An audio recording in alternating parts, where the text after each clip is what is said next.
crisis of character. A White House Secret Service officer discloses his firsthand experience with Hillary, Bill, and how they operate. Gary Byrne details what the Clintons are like, far away from the public eye. Now, he has a lot to share, so let's get things started. Joining us now on an exclusive is former Secret Service officer Gary Byrne. How are you? Good to see you, sir. Thank you, Sean. You wanted to be a Secret Service officer your whole life. I did. Yeah, I did. And you got that coveted job right in front of the Oval Office. I did. It came true. Yeah, it was great. Pretty amazing. I know that the left is going to smear, slander, besmirch you. You're ready for that, right? Sure, I am. And it's already started. It's already started. Yeah. Before the book comes out. You know, I love how they smear you before they even know what you wrote. Yeah.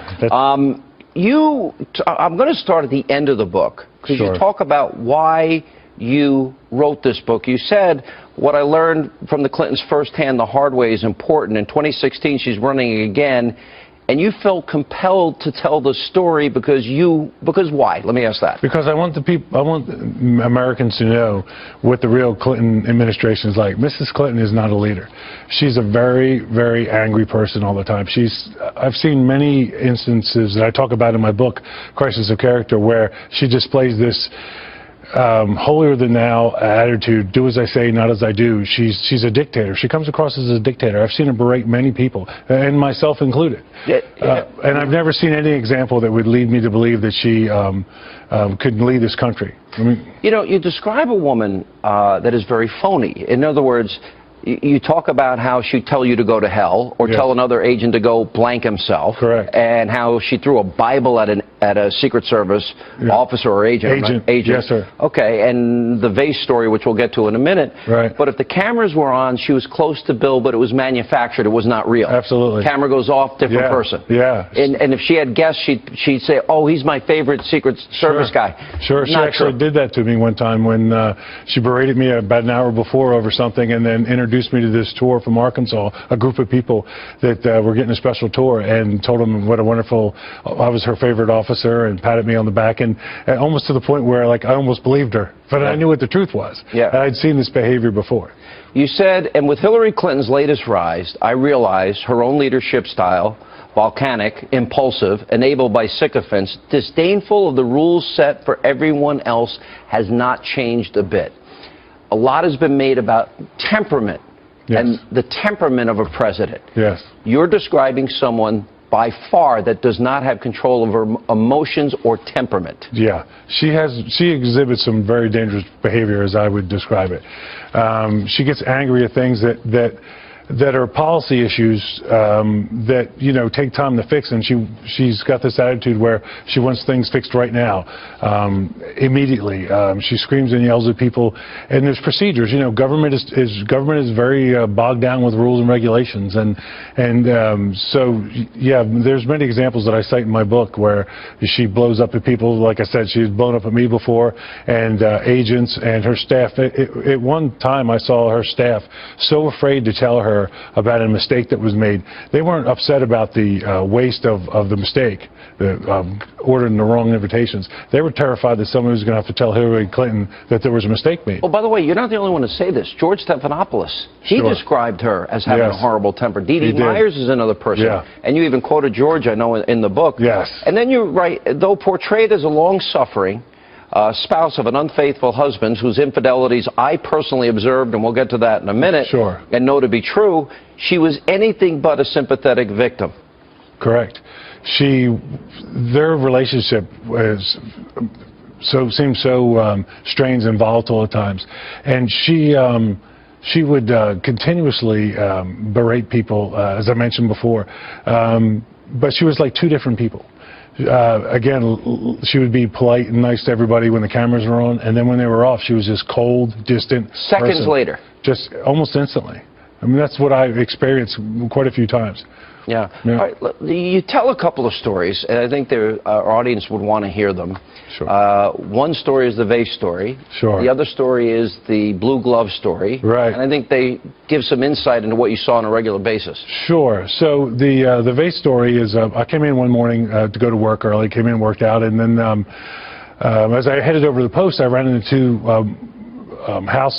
residence workers that were going home, and they said, "Oh, you better go over and see your buddy. We had a problem last night." So I went over to the mansion post on the ground floor, and I said, "What's going on?" And I heard something happen. They said, Mr. and Mrs. Clinton had this horrendous fight. It was so loud that the staff people on the ground had walked away, from the elevator shaft. The sound was coming down, and then they heard a crash. And then when it was investigated, they saw a broken vase on the floor. Now, this has been reported to be not true, and they reported it that a lamp was thrown. Well, a lamp wasn't thrown, a vase was. Now, the vase was on one side of the room, right, and broken on the other side of the room. Right. The vase was sat on a long oblong table that was in the so it didn't living fall. quarters. Yeah, I doubt it. Yeah. So it looked like it had been launched and it was shattered. And then the reason I know this is true is because when I heard the story, after I heard it, having worked at the White House and know how the White House works, I knew if something like that had happened where the debris would be. So I walked down to the curator's office and looked inside the curator's office, and there was a cardboard box with the mostly blue and some white on it, vase. Yeah. So I knew it was true. Yeah. Tell us a story about the blue glove.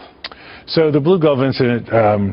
You're talking about like medical gloves. Right. The uniform division officers are required to wear these gloves, and for everybody. Yeah, when you're searching people. Right. And Congressman Barney Frank came in with some representatives, and as they were putting the gloves on, and Congressman Frank asked why they were wearing the gloves, and he said, the officer said, why do you think? And so they felt like the uniform division was being rude to them. So when they got into the mansion, they started complaining about it. And when it got to Mrs. Clinton, she pretty much came unglued. I actually got phone calls from my coworkers over there who told me the story and said she was on her way over to the Oval Office, that she was furious.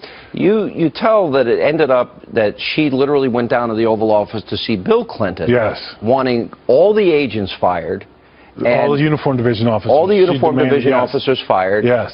They were always against us from the beginning because they had worked for former President George H.W. Bush. Right. She was paranoid about us, and for no reason. I know it sounds silly for me to say this now because I'm talking about it, but we're incredibly loyal to them. And many times, as I detail in my book, Curses of Character, I tried to help them. I tried to do the right thing for them and hide some of this stuff, but you couldn't help them. It's this perpetual scandal, one after the other. It's like you can't help them help themselves. Yeah. And this temper issue of hers was not uncommon. This was a regular, you described somebody that has almost on a daily basis. Sure. Maybe a daily basis, not so much, but certainly a lot. I saw it so much that I became numb to it almost. And I always go back to what I was told by a sheriff from Arkansas one time. And we were debating whether they would get elected. This is before they started running. I was down there on a protection detail for former President George Herbert Walker Bush. And the guy said, "Let me tell you something about these people, Gary. I've known them for years. Everything you hear about them's true, and if they run for office, they'll get elected, and they'll be there for 8 years." Yeah. And he wasn't just. I mean, he was serious as a heart attack. He almost looked right through me, and he knew these people deep, well. Yeah. So it's just the same thing that we heard about in Arkansas. All these rumors, it became true at the White House. And would these fights be something common knowledge? Everybody knew there was a lot of fighting. Look, I know we did a pretty good job of hiding it. We helped them hide it. That's our job in this Secret Service. You helped them also hide his infidelity. Well, yeah, I did. I mean, I did. At one time when the Navy steward came and was complaining to me near the Oval Office that he had found these towels that were stained with lipstick and other and some fluids, that he was concerned and that he was tired of cleaning up after the president's affair. And in one particular case, I actually took the towels from him, Sean, and put them in a plastic bag, and I destroyed them. I want to get back to that in a second here, but you describe her as dangerous, abusive, and paranoid. Yes. Yes, one of the first things when they first came to the White House, about 2 years before they got there, the Bush administration put in this brand new state-of-the-art telephone system. Well, when they came in, they wanted to change because they thought the Bush administration... Bushes bugged them? Right. Yeah, that's kind of paranoid. Yeah, and it sounds so crazy when you think about it. And so they went and had the phone system changed and they didn't know it cost money. They actually didn't have the money to pay for it at the time. Before I get into all the issues involving Bill and her and what she knew or didn't know and covering up and lying and you being put in the middle of all this, people use drugs at the White House? Yeah, there were some issues. One of the ones I comment in my book, and I'm very careful not to tell too much about it because I don't want, hopefully this person got on with their lives and live a healthy life. But there was this one particular staff member that they'd come in the morning and they'd be so beat up and exhausted looking, worn out, exhausted, and to the point where they couldn't even say good morning. And they'd go in their office and then they'd go into the bathroom and they'd come out of the bathroom completely elevated and happy and smiling, and it was obvious you thought coke was being used. I did, and then later on I was told that this particular person actually they did it like something similar to an intervention and got her help and got her to a clinic, and I never did see her again, but I understand she did all right. So. Okay. And welcome back to Hannity's Show. Earlier this month, when details from Gary Byrne's tell-all book began coming out, well, the Clinton campaign, they went on the offensive, releasing a short statement saying, quote, Gary Byrne joins the ranks of Ed Klein and other authors in this latest in a long line of books attempting to cash in on the election cycle with their nonsense. Now, it should be put in the fantasy section of the bookstore. We continue now with the author of the book. Crisis of Character, a White House Secret Service officer discloses his firsthand experience with Hillary, Bill, and how they operate. Former Secret Service officer Gary Byrne, 30 years of service, your book isn't even out, and they smear you. Yes. So now that it's out, I guess they'll really start smearing you. Yes, I believe that is going to happen. Is that you tell those stories, go to hell, she would say to officers, go F yourself. Yes. Throwing a Bible at an officer. And an agent, yeah. And even you're saying you lashing out at many agents. Sure, and officers. And now trying to smear a 30-year stellar reputation. Yeah. What's your reaction to that? Well, my reaction is I'm an Air Force veteran. I spent 25 years in the federal law enforcement protecting them, and I realized they're bent out of shape about me coming out and telling the truth, but it is the truth. It's the story of my life, and they just happen to intersect it. And as I mentioned before, the reason I'm doing it... So you expected this? I did. I'm prepared for it. Yeah. I don't like it, but it is what it is. And when I decided to come forward and tell my story, I knew I'd be You expected it because you know them. I do. I know them well. You said she berated, meaning Hillary, Vince Foster till he could stand no more. Right. That implies that she drove him. In part. Nobody knows why somebody takes their own life. But I can tell you, when I met Vince Foster in the White House and I saw him walk around, I never saw anybody that didn't want to be there more than he didn't want to be there. He looked so uncomfortable. And there were many incidences or stories where the staff would hear her berating Vince, and she blamed him publicly for some of the things that they didn't get done.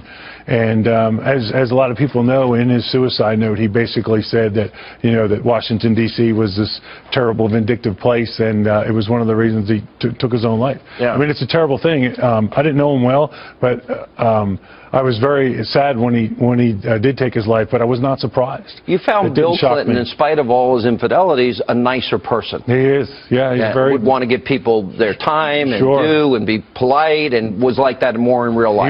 He was. He'd look you right in the eye. He'd talk to people. Yeah. He was very kind. I actually they introduced my parents to him one time, and they remembered it forever. You knew about many affairs. We don't know about all of them, do we? No, and I don't know about all of them. I just certainly know about... But this is the Oval Office. This is the President of the United States. Isn't that a national security threat? Yeah, I would think it is. I mean, my question was at the time when I was being forced to testify and being... And you didn't want to testify? No, I never wanted to talk about this at all. Never. And I know that sounds silly now because I'm coming out, but clearly I've walked through some door where I think it's time and it's important to do. How many women do you know for sure he had affairs with in the Oval Office?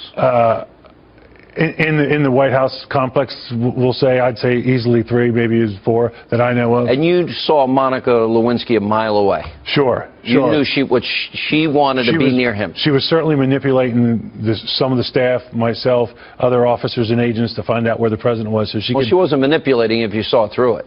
Well, yeah, I agree, but I mean, I saw through it right away. She was trying to place herself in his path when he would move around the complex. Now, you never actually saw them together? No. Well, not alone. Not alone. All right, but you did see, you walked into the map room, I believe, and you did see... Actually, I'm sorry, that's not correct. I did see them alone. You did see them alone? Yes. And what did you see? Well, there was an incident one time where during their affair, she showed up on a Saturday to said she had to deliver something to the president. Was that the Saturday? Yes. During the shutdown? No, this was before that. Okay. I mean, I'm sorry, this was after that. This was after that, and she showed up on a Saturday under the pretense of delivering some newspapers or something, which she already had copies of. The staff wasn't in yet because it was Saturday. Right. And so I blew her off. I told her to leave, and about 5 minutes later, the Oval Office door opened up, and the president said, Somebody come by? Yeah, if somebody tried to deliver something to me, and I looked at the agent, and he's like, and after the president closed the door, he said, I told you, Gary, stay out of it. Don't stop trying to stop her. You know, Wow. you don't know what goes on out on the road. So Out on the road. So in other words, he was telling you that this is nothing. right, that was yes, exactly. That's what he was telling me. So you knew that something was going on there, Right. but you actually walked into the map room and saw the president with former presidential candidate Vice President Mondale. Yeah. And With his daughter. Yeah, with his daughter. Yeah, so I stopped by on the way from the East Wing to the West Wing to say hi to a friend, and one of the Navy stewards walked up with a shirt for the president, and the president was waiting in the map room for him, and the steward opened the door to walk in the map room, and he was looking back at us and not into the room. And when he opened the door, the president was standing there with Eleanor Mondale, and they were like teenagers, you know, standing up, locked, making out, and they didn't even look up at us. They never saw us. You knowingly had a situation where, how do I say this delicately, you got rid of evidence. Let's put it that way. I did. But it wasn't subpoenaed. It was not illegal what you did. Right. This was before we knew there was an investigation going on. And I was trying to help the president. I was trying to protect him from more scandal and embarrassment. And the steward came up with some towels that had lipstick on them, and then another time with stuff that is, you know, Bodily fluids? From a male, yes, and thank you. And I'm trying to help you out here. But, I'm trying to help my TV audience out here more. Yeah, I'm trying to keep it PG. Yeah. So, so the steward was highly distraught over this, and he complained that it had happened before. So I took a plastic bag and I had him throw the towels in there. And I think it's a little unfair to leave that for somebody else, don't you? Yeah, but based on what I've seen before, they don't think about that. They just do whatever they want to do. Was it common knowledge this president was doing all this? Did you think she knew, Hillary? I do now. I mean, I can't tell you when I decided that she knew and accepted it, and that was the way it was, and then once in a while she'd blow up over it. But like when the Monica story came out, my feeling at the time was that she wasn't upset about the breach of their marriage. She was upset because he dented the Clinton brand again. He made them look bad again. Yeah, and so it was more about image again. That's But when you've heard those stories of Kathleen Willey, Paula Jones, Juanita Broderick. Yeah, yeah. Well, you know, after I saw their stories, after I had worked there for a while, I will tell you that my gut feeling is they're all telling the truth. I mean, you can't act like that. I mean, he's been acting like that his whole life. And I do believe, especially Kathleen. But if everybody, how did he possibly keep it contained? Did he not know that as the president? He doesn't, and he doesn't seem to care. He just keeps behaving in that odd, it's like a vicious cycle.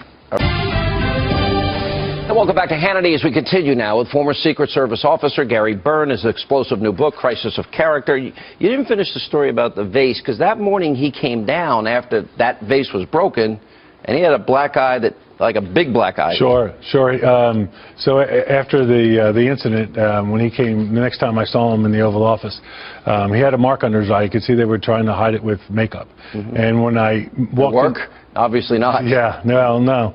And I walked into the secretary's office, and I said, what happened to the president? He's got a mark under his eye. And his assistant, Nancy Herrenreich, said, oh, that's he's allergic to coffee. And I said, under one eye? I don't understand that. Yeah, that doesn't make sense. Right. But there was really a crisis. The Secret Service had to decide whether or not his own wife was a physical threat to the president. Right. It was How big an issue was that? It was a concern. I've discussed it with other officers at the time and agents. What do you do about a domestic dispute?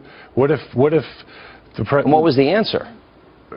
Each situation is different. You know, you have to protect the president, the protectee, and you have to protect the first lady. But you know, if he gets caught with some woman and she goes ballistic, then what happens? So you were the door. You were like the doorkeeper. Pretty much. You were the guy in front of the Oval Office door. Yeah. If somebody got in to see the president, they had to go through you. Pretty much. Okay. Me or the other. There were 6 officers. How often would you know that that person was there for another reason, to be with the president in a romantic way? So the way it worked would be like if I came up and relieved somebody on post, the officer that I'm relieving is going to say, hey, you know, he's in there with Lewinsky or whoever, and you know, they've been in there a while. Just a heads up. So it wasn't like we were gossiping. You have to pass this stuff on. Right. You don't want to blindside your coworker.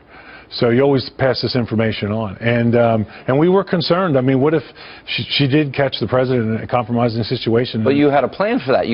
Wherever Hillary was, you guys were communicating if she was headed down, and then you'd have to go warn him. Well, I never actually warned them, but yes, that was the plan. Like, yeah, that was a plan. You had a plan in place, basically.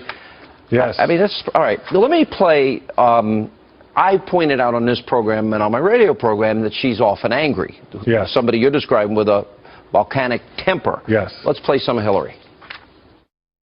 And I also think we'd be a lot better off if we actually talked to each other instead of yelling at each other. I'm so sick. I am so sick of the Sanders campaign lying about me. I'm sick of it. I think it's time we treated everybody in this country with respect, with kindness, with love. I know we can create more good-paying jobs and raise incomes for hardworking Americans again.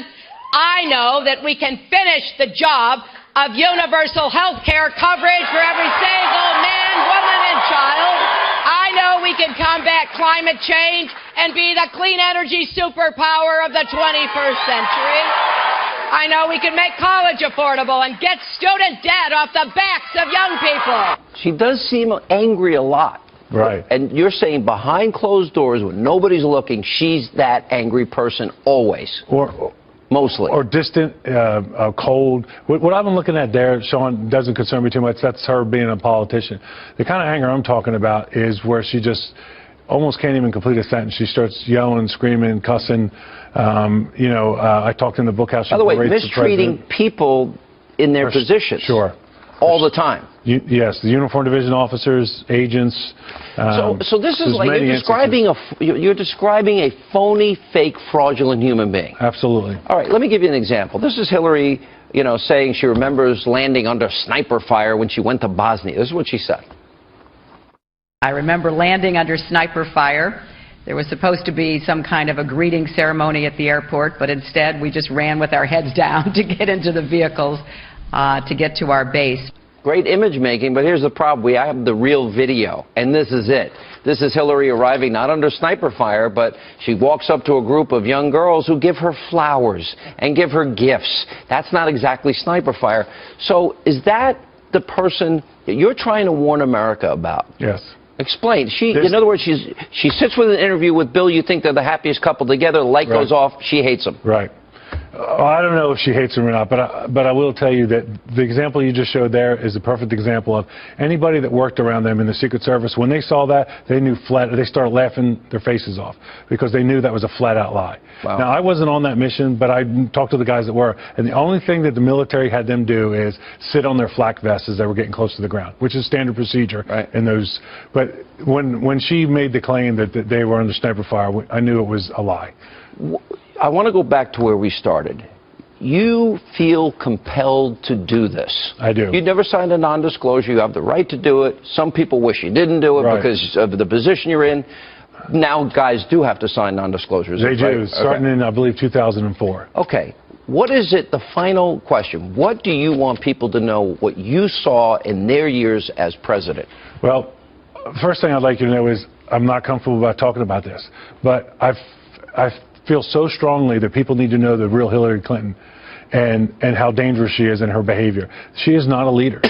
She is not a leader. She doesn't have the temperament for the job. She doesn't have the temperament. She didn't have the temperament to handle the social office when she was First Lady. She does not have the temperament. She's dishonest. She's dishonest. She habitually lies. Anybody that, you know, can separate themselves from their politics and review her behavior over the last 15 years. You're going to be accused of this being political. I'm sure I will be. I have been already. And what's your answer? It's not. It's got nothing to do with politics. Is it a love of country? It is love of country, and I hope someday that it does make a difference. I mean, if Mrs. Clinton ends up being the President of the United States, then she's our President and she's the Commander-in-Chief, and it is what it is. But if she did become the President without me speaking the truth, I'm not sure I could deal with that. People need to know this is serious, and her behavior is appalling, and she's two different people. All right, Gary Byrne, thank you for being with us. Sean, appreciate thank you. it. I appreciate your time. Thank you so much. Thanks for telling your story.